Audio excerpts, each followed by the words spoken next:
আজকে আমাদের মেসে এই খাবারটা আমাদেরকে দেওয়া হয়েছে।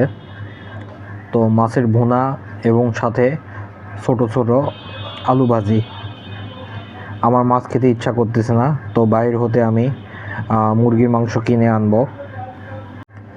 ব্রয়লার মুরগির এই মাংসের পিসটা নিয়েছে আমার কাছ থেকে 50 টাকা। তো এই হলো সেই ব্রয়লার মুরগির মাংসের পিসটি। মোটামুটি ভালো সাইজের একটা পিস দিয়েছে, এটা দাম মাত্র 50 টাকা। সাথে এক পিস আলুও দিয়েছে আর কিছুটা গ্রেভি। তো এটাকে খেয়ে দেখা যাক। মাছ আমার অতটা পছন্দের না, তো আমি এই মুরগির মাংসটা দিয়েই খাওয়ার চেষ্টা করব। এক পিস মাংস সাথে গ্রেভি, এটা নিয়ে মাখিয়ে নেওয়া যাক। এটা খেতে যথেষ্ট ভালো স্বাদ। কিছুটা রোস্টের ফ্লেভার আসতেছে।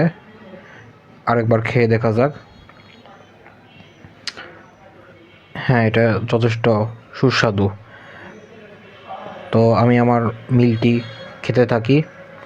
আর আমার যে মেস হতে মিল দেওয়া হয়েছে, এই মিলটির দাম 40 টাকা, বা এখানে আমার দুপুরের জন্য 40 টাকা করে দেওয়া হয়, আর রাতের জন্য 30 টাকা। এই মোটামুটি 70 টাকা দিয়ে আমাদের দুপুর এবং রাতের খাবার হয়ে যায়।